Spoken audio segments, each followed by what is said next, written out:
Thank you very much. I got a little bit scared when you said it's going to be a comprehensive analysis. It won't be. I'll try to show you various points of view. People who experience bullying, cyberbullying, parents, teachers. But I changed the idea several times. The last time was when I was in a cab on my way here. You know, we all say, I have so little time and I have so much to say, but what I would really love to say to you today, I read this quote, and I'm a lecturer myself, but for many years I was an English teacher and I had a class under my care, and I made many mistakes when I was trying to prevent some phenomenon class. But they resulted from lack of deep understanding of the mechanisms of situations that were happening. So what I want to tell you, well, you're speaking in this conference about cyber aggression, cyber hate, cyber bullying. These are incredibly important things, but behind every of them, there are other psychological mechanisms, and they are created for different reasons. People who get engaged in those have different motivations of doing it. And the victims feel each of those differently. There are different consequences, but most of all, there are different actions that teachers and caregivers take. I will show you a film in a moment. I don't have these animals in my presentation, but not yet, please. What I'd like to tell you before I show you the third clip that was actually made by young people about a situation that happened in their school, let me tell you about it. It shows various mechanisms. If a young person is a victim of a cyber hate, somebody uploads a film that ridiculizes this person, ruins their reputation, and then it goes viral, it becomes popular, many people see it, but it's not directly in their group of peers. It's an aggressor that is often unknown. Then identification of the aggressor and deleting of the film and punishing this person is quite a popular activity that we'll undertake. But if the same thing is done by a colleague, a friend from the class, punishing the aggressor will be counterproductive, which means this person, you know, you need to understand the situation in the class very well. But if there's a person who is a victim of a cyber attack, it is a little bit excluded because the process went further on. Is this person marginalized? Is this person not popular with other people, not liked? Imagine if the offender, the aggressor of cyberbullying, is punished. My own mistake when I was a teacher, what happens then? Then aggressor becomes even more popular and bullying gains momentum. The aggressor becomes a martyr and the victim suffers even more because there's more attacks. Not only cyber attacks, but also attacks in a peer group, in a class. So we really need to understand the situation before we start preventing anything. Let's see the movie now. It's a situation that was at school, in a library. Yes, let's make a video of him. What's going on? Did you say anything? Come here. Yeah, let's video this one. Things are happening here. Who did this to you? Your mommy? Give this back. That's so cute. Stop videotaping. Oh, chill. No, come on. Catch.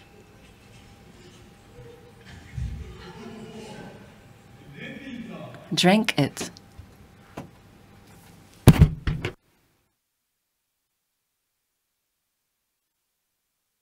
What role do you play?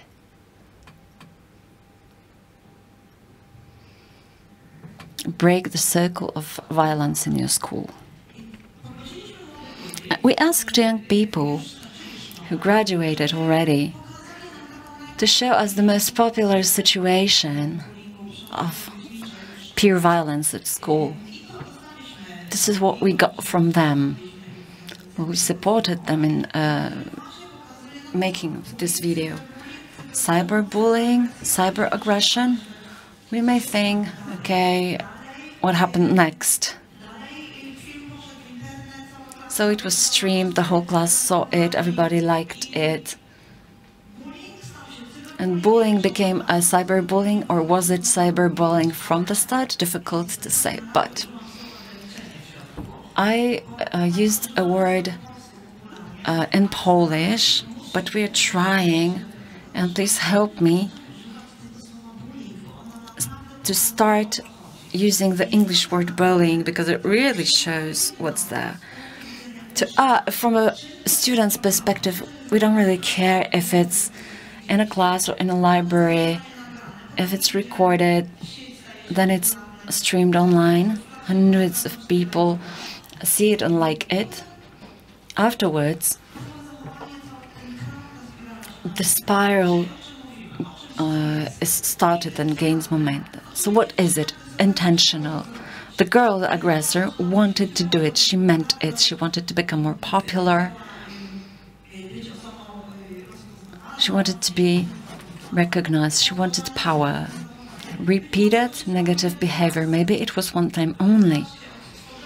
But replaying it online makes it happen many more times. Imbalance of power between the aggressor and a victim. In this video, the aggressor is a person that has advantage over a victim. Not physically, rarely it's physically. Maybe social, more friends, more popular, more open.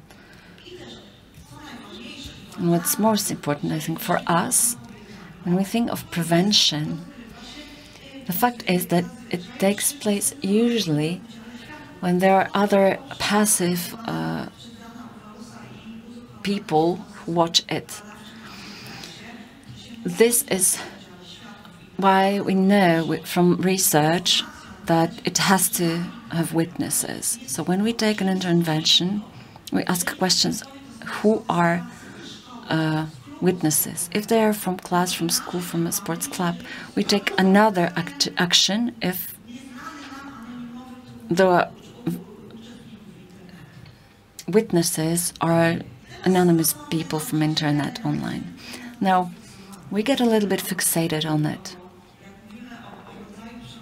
When we talk about kinds of violence, we say verbal, physical, cyber, relational, sexual. These are our categories. When we make research, we study in those categories. But when we start to talk with young people and ask them questions, people who are victims but also witnesses of some behaviors, they use a different categories. It doesn't matter whether it's just a meme, a word, or pushing somebody, lack of liking or liking. The way they say it is spreading negative rumors in a class, on a paper or text message or on Messenger. From a point of view of a victim, it really doesn't matter. Turning the other people in class against one person. That's most frequent, and it's most painful as bullying. And it really goes online. I'm not even saying that it is in class, but then it's in the chat group and online. Ruining of reputation, laughing at somebody, failing to notice somebody, like omitting person. Cyberbullying is a place where you can really let someone know that the person is not liked by just not seeing them. People get excluded, deleted, or cut out. And this is one of the most seriously experienced situations of cyberbullying or bullying. Another classification: physical, verbal, relational, material. I'm just showing this fixation on putting the phenomenon into categories. This is adults' point of view who see bullying and cyberbullying. I can see you take pictures. Well, all these categories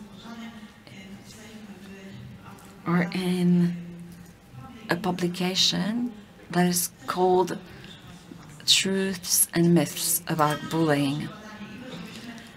I want to quote a research to show you how extensive the phenomenon is. Gossiping, isolating, turning the class against someone, it doesn't matter online or not. 54% of elementary school students. High school is 36% altogether. This was done mainly by the Institute of Educational Studies. The same institute found out that as consequences, it's the turning the class against everybody, turning the class against that one person has the most serious consequences for the victim. Let's see the teenagers' perspective. How do they feel it? I will make reference to the previous presentation. Building a bridge. Well, you know, it's very difficult for the kids to tell us at school because they don't really find words, or they don't even know that the gossiping online or being persistently ignored or other forms of violence are topics for a conversation. Young people don't really consider relational violence as such. They know that hitting or stealing, yes, they recognize it, they report it, but the relational ones are not recognized, therefore they are not reported. But we need to understand the way they see it and how they talk about it. So we need to come up with good questions as teachers, pedagogues, and psychologists. Well, I have a slide in English, but there's research that shows that when we teachers see perceived behavior, it's not the same as the victim's sensation. We can see that somebody was pushed or kicked, but we don't know. Was it the first this day, or we don't know if it was recorded and is online as a funny meme, or is it a pattern of behavior? So we analyzed a large number of such behavior, and we asked young people, and we also conducted interviews, in-depth interviews with people that fell victim of abuse for a long time, for 6, 7, 8 years, and we asked them to describe these behaviors, these situations, and our categories, as you can see, are not significant because there's cutting out from the class, betrayal of the friend. It refers to a moment of the phase of bullying and cyberbullying that where all friends, allies that defended this person for a moment disappear, attack on self-esteem, trauma of ignoring, intimate ridicule, and aggressive rejection. Bullying and cyberbullying. This is how people who were victims of this kind of bullying speak about it. The trauma of being ignored. The effect is the same whether it happens online or in the class. Here I want to briefly show the perspective of the students as one of the quotations of a person that was abused, was victim of such behaviors for a long time. It's as if they cut you out of the class. It's like you are not there anymore, even though you are. So imagine from the point of view of intervention, how to intervene, how to ask a person about it in this case. And several quotes, I'm not sure whether to read them to you. For instance, the whole day nobody speaks to me, they don't do anything to me, they don't bully me, they did nothing to me, so nothing. So now imagine that you are the teacher, head teacher, they don't do anything in the class, and then nobody texts me. I can see that something is going on, there are some discussions, but I get no information whatsoever in the group. Or somebody excluded me from the group. So they might come to you and say they're not doing anything to me. Imagine the situation, how to react. I need to speed up. I wanted to show you something else, the perspective of the teachers and parents.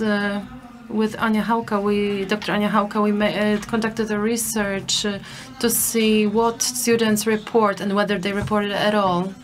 We weren't surprised by anything. We see consequently in the study that they report not more than 30% of such behavior, both as witnesses and victims to such situations.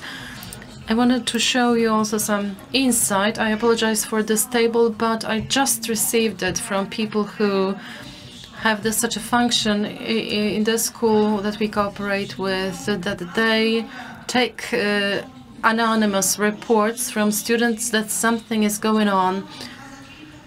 I wanted to show you some examples of such reports to show you what the teacher might see. I'm going to read it because I'm not sure if you can see it. In an anonymous application, the student reports something to a person that will receive such information and is to provide support. So the student writes, Sonia and Basia. Of course, the names have been altered, the context has been altered, but the form of the message stays. Sonia and Basia publicize gossip about the new girl in our class. Others like that and then laugh about it at school. You see, we don't see it as a teacher. When the student doesn't report it, we don't know that such a situation is taking place. And another person writes, have you seen what the friends write? Can you see print screen? I saw. Better not, because you will be able to see what phone it came from. So why this person doesn't want to show? Because she's afraid that they will be a snitch. It's one of the main reasons why we had to create an anonymous tool for reporting, because to avoid the threat for being accused of being a snitch. Are you from class B, 5B? Yes. So I will be talking to the head teacher. So now something can be done about it. The head teacher can be informed. Another report. It doesn't make sense to write about it because it's the end of the school year, but only now that the application became available in my class. A friend is bullied who is gay. The teachers knew about it, and there is a conversation ensues. So teachers knew about it. They didn't really know how to intervene, or didn't want to intervene, didn't feel the need, or didn't know that they can. But when there is official report, then the school pedagogue needs to intervene. As far as I know, it was quite efficient in this situation. And the last report from several days ago, I receive it in such a form from people who read those reports. Do you know what happened in the school trip? Did something serious happen? The boys held Karolina and pretended to have sex with her and video it. She's afraid to report it, but all people from the class saw it. It's the report that it was reported 5 days from the school trip. Can you come to the psychologist's office with some people that saw it? We can. The students come in. The situation is resolved very soon because the video leaks into the internet. The parents go to the police. The video is removed, and the school intervenes with people who were involved in this act. But here, 23 seconds left. Another report. Maybe I will skip that. What I want to say to sum up with regard to the reports is that at school or in a sports club or in any kind of institutions where you have young people create a platform to safely report what is happening. But when you talk to them, you need to get into their bubble, referring to the previous presentation, and ask them about their point of view. Not say, okay, they grabbed you, so what's wrong? It's not that bad. If they want to play with you, then go to somebody else. They ridicule you, don't go inside. It's not about that. We really have to deeply understand and allow them to talk, and also ask proper questions about what is really happening and how they experience it. I recommend you to see a very short video. You can find it on YouTube. The same situation that you saw at the beginning, but from the point of view of a witness. A witness, our great ally when it comes to cyberbullying and bullying. We teachers, head teachers, can use these people to help us to manage the situation properly. We can play it.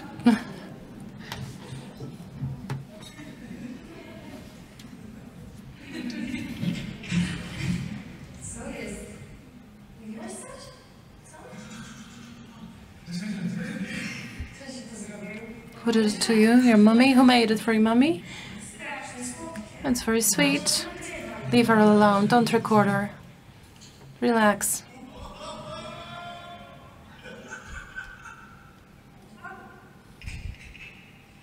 There you have it. Come on, drink it.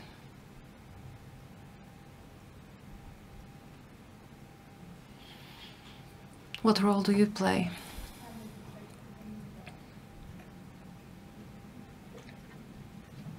Stop the circle of violence in your school. I see those zeros, but later I can tell you where to find those videos. You can email me.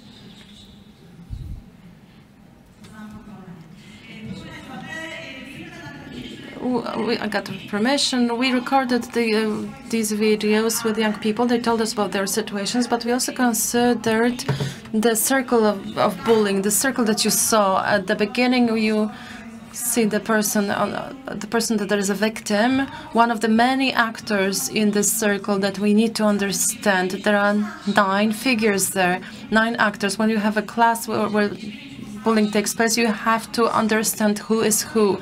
This last boy was just a passive witness, somebody who, as you could see, was looking sadly, and he would like to report, would like to help, but for different reasons is afraid to do so. If you go online on YouTube and enter Stop the Violence Circle, you will see several videos from the perspective of different actors. It is great if you want to have a class on bullying and cyberbullying, that even to make students aware that even if they witness passively such a situation,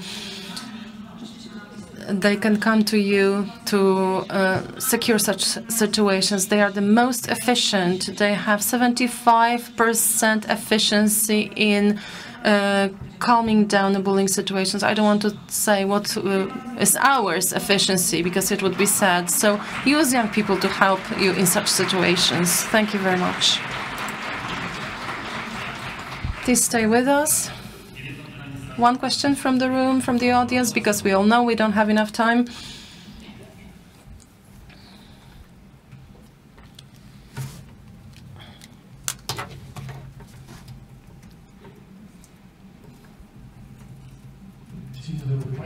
Good afternoon. I have a question or two in one, actually, on the nomenclature. Relational violence. Is it it's an official name for the types of violence that we know? And the second question, is it official term? And the second question is whether the term bullying, that is a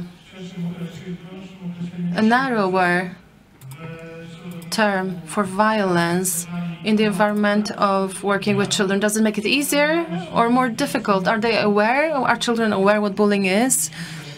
Or speaking directly about peer violence is the direction we should assume? Yes, I can give you a very quick answer. Yes, relational violence is the functioning term in social sciences. As far as bullying is concerned, we had an idea to use bullying in the work with children because they told us, oh, so you're talking about bullying? Yes, I'm talking about bullying.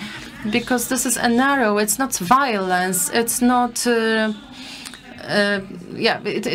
discrimination. It has to meet other categories. So when I talk to teenagers, I say, okay, we are talking about this, and they know exactly what I'm talking about. I see those exchanges between them. And then talking about bullying is very helpful because it's tailored to the needs.